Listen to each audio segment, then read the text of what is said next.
Entre San Bernardo y Pesquera, a pocos metros del monasterio de Santa María de Valbuena, la familia Niño sustanció en vino aquel bello lugar bañado por las aguas del Duero. A orillas de este río son muchos los que han ambicionado proyectar una majestuosa bodega, pero Luis Carlos Niño siempre tuvo clara la diferencia entre una gran marca y un buen vino. El primero surge de una aspiración, de un anhelo. El segundo llega de una inspiración, el resultado natural de echar una mirada hacia adentro y traer a la memoria el pasado. En el siglo XII, la Orden del Císter elaboraba ya un vino en aquel paraje, y 900 años después, Luis Carlos reinterpreta la Tempranillo con una mirada personal en esta pequeña bodega familiar. Hoy viajamos a Baden-Numen, en una cita con Ribera.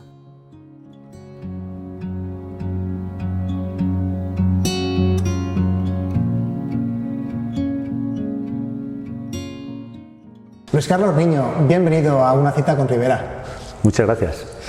Bueno, supongo que en un paraje tan lleno de historia del vino es imposible no dedicarse a este oficio.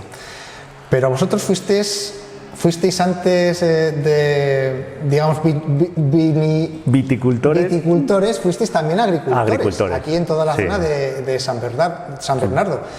¿Qué os llevó a emprender el proyecto este de Baden-Numen? Bueno, mi padre tuvo viñedo hace años en Valbuena, pero cuando fue el golpe fuerte de la remolacha, pues todo lo arrancaron, porque no era rentable.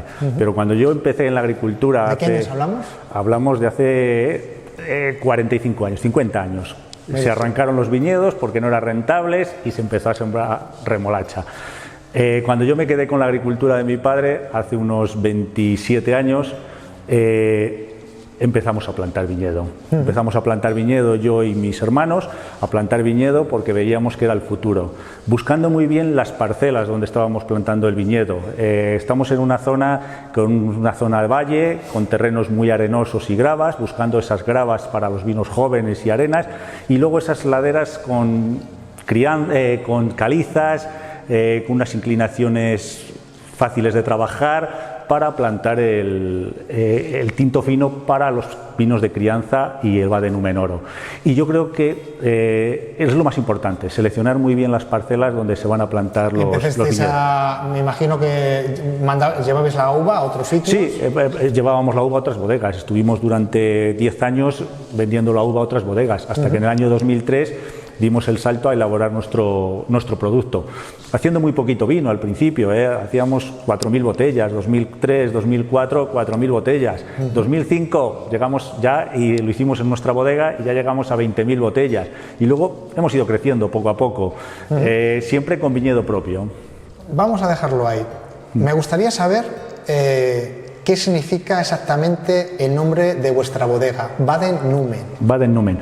Baden es un término de aquí de San Bernardo, donde plantamos nuestras primeras viñas. Es una zona baja, es una zona que había muchas fuentes antes y se bañaban los animales y las personas, un poco la traducción de balneario. Ajá. Y numen es una palabra castellana que proviene del latín que significa inspiración. Ajá. Y en la palabra se concretan las dos cosas que intentamos hacer: buscar el terruño en las parcelas y buscar la inspiración a la hora de elaborar y a la hora de hacer el cupás. Ajá.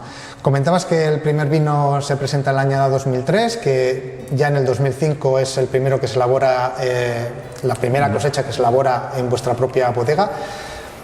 Desde entonces han pasado ya muchos años, ya tenemos 15 años.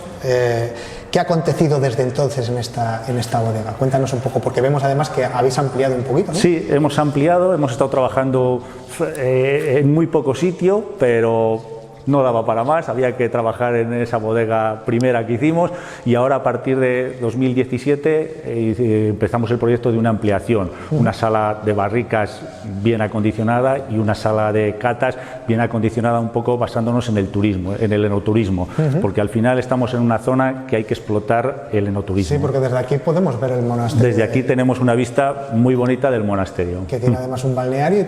Tiene un balneario y bueno, pues un poco hay que explotar el enoturismo, porque yo creo que es importante. Castilla y León necesita que el enoturismo sea algo que mueva gente y que encima un turismo de muy buena calidad. ¿Cuál es el año que tú consideras que se puede dar por consolidado este proyecto?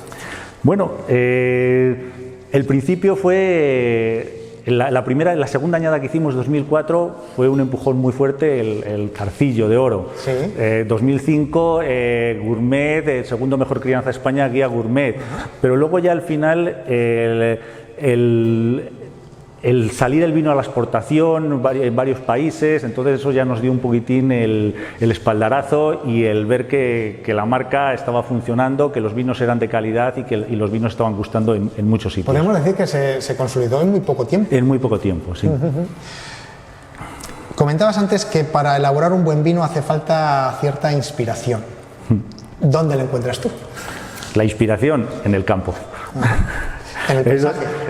No en el campo, no en el paisaje, en la viña. Ajá. En la viña es donde está la inspiración y donde si produces buena uva, se produce buen vino. Entonces hay que trabajar mucho el campo y lo llamamos inspiración, pero yo creo que también la mejor palabra es trabajo.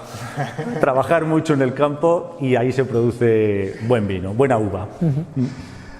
Háblanos ahora de los vinos que tenemos aquí. ¿Cuánto hay de terruño, cuánto de la interpretación del enólogo en cada uno de ellos? Bueno, cada uno tiene su parcela y cada uno el terruño está bien concretado en cada vino. El joven roble, terrenos arenosos, gravas, ahí le da frescura, le da aromas muy de fruta, muy afrutados los vinos largos, tiene un 10% de terreno calizo, pero el 90% es terreno grava y arena. Crianza, terrenos arcillosos, laderas orientadas norte-sur, de la zona de San Bernardo y Valbuena, producciones muy pequeñas, hablamos de 4.500 kilos por hectárea, viñedos con 20 años y están dando esa producción y uva de muy buena calidad. Y lo más importante, cepas que están autorreguladas, que ellas son las que producen lo que pueden madurar. Y para mí es lo más importante, que las cepas se autorregulen y produzcan... Eso es un trabajo de años. Es un trabajo de años. Es un trabajo sobre todo de parcelas, terruño. Antiguamente solo se plantaba viñas donde no se producía otra cosa. Pues está claro, los peores terrenos son las mejores parcelas para viñedo. Y el Vade Númenoro es de la misma parcela que el Crianza, y sí que seleccionamos un poquito la zona más alta de la parcela. Toda la zona más alta de la parcela es donde ahí cogemos la uva. Más madura, más estructura, una zona también, en esa misma parcela, una zona que tenemos podada a Guyot, todo lo tenemos podado a cordón, y ahí tenemos una hectárea plantada, podada a Guyot, y de esa parcela, de esa zona que está podada a Guyot, sacamos el Vade Númenoro. ¿Qué nos ofrece ese tipo de poda? Para mí lo que más noto es que tiene mucha menos vegetación. Las cepas tienen mucha menos vegetación, los racimos son más vistos, siempre más contacto con el aire, más contacto con el sol, y yo creo que la madurez es mayor madurez en esa zona. Muy bien. Ahora cuéntanoslo, pero definiéndolos desde el punto de vista hedonista. Bueno, el joven roble es el vino el vino, ¿cómo lo diría yo?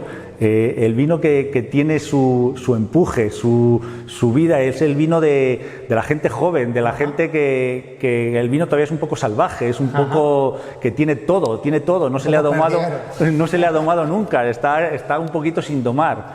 El Crianza es el vino que ya el toque de madera, la barrica le ha domado, hablamos siempre como un caballo, hay que domarle de alguna forma, la variedad tinta fina es una variedad que hay que domarla, entonces la barrica hace mucho trabajo en este domar al vino, y el Vade Númenoro pues es un vino que le estamos domando desde el campo, pues eso, hablando con distinta poda, hablando con zonas más altas, luego una fermentación en barrica, el darle el toque torrefacto de la barrica de fermentación alcohólica, y luego crianzas largas en barrica de 500 litros para que respete todo, respete toda la fruta y toda la fruta madura que tiene la uva, la variedad tinta fina en estas parcelas. ¿Y de los tres cuál sería tu obra predilecta? Hombre, yo como vino siempre Crianza. Crianza. Crianza. Es el vino que yo creo que es lo ideal en Ribera del Duero. Es el vino un vino, pues eso, entre 12, 15 meses en barrica, yo creo que es el tiempo ideal para domarle, para que sea un vino que guste al mercado y sea un vino que guste a gente joven y a gente mayor. ¿Tú crees que sería el vino que confirmó vuestra consolidación y vuestro éxito? Sí, el Crianza, encima los primeros años solo elaborábamos Crianza. Y fue los años que fue cuando se le dio a conocer más el vino.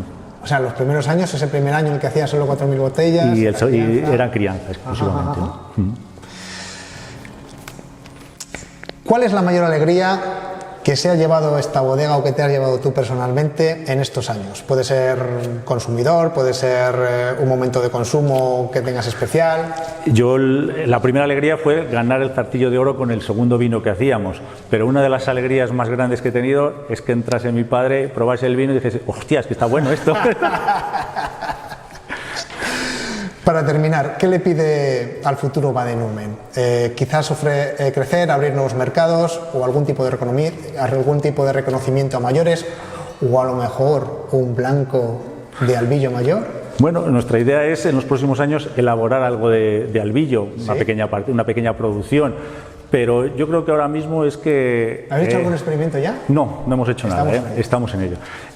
Lo ideal yo creo que es que el vino guste, que se empiece a trabajar después del coronavirus, se empiece a trabajar en la hostelería y la hostelería funcione y se empiece a vender el vino en España.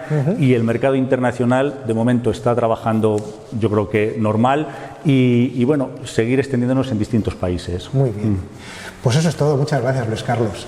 Gracias a vosotros y espero que hayáis pasado un rato agradable.